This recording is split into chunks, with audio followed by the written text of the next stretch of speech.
Welcome to Emerson's physics. இந்த சேனல்ல NCERT exercise, NCERT எக்ஸாம்பிளருடைய கொஸ்டின்ஸை ரொம்ப சிம்பிளா ஈஸியா புரியுற மாதிரி சொல்யூஷன் கொடுத்துருக்கேன்.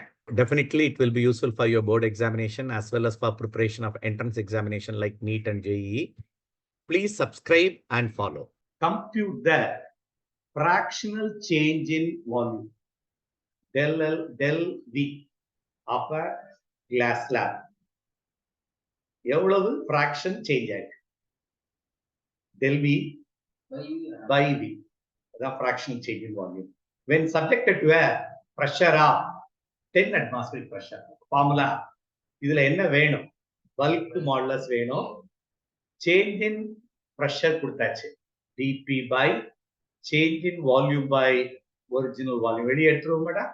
Fraction நாலே change in volume by original volume தான்.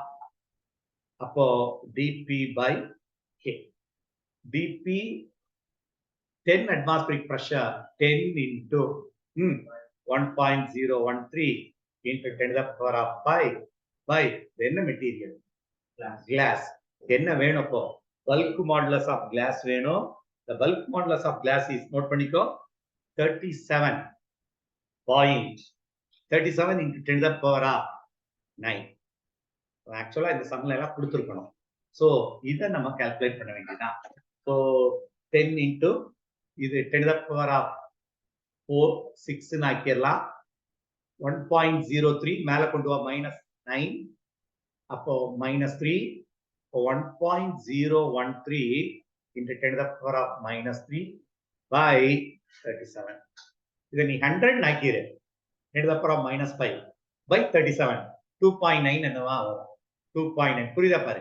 101 ஆக்கி 10 to the power of -5 ஆக்கி. So answer is 2.9 into 10 to the power of -5. எவ்வளவு ஈஸியா வந்துட்டோம் பாத்தியா? சோ நம்ம போட்டது கரெக்ட். ஆன்சர் 2.7. நம்ம 9 போட்டுருக்கோம். இன்னும் கொஞ்சம் க்ளோசர் ஆன்சரா போடலாம். கிளியரா? ஒரு நாலேஜ் தான். Answer is correct. No unit because it's a ratio.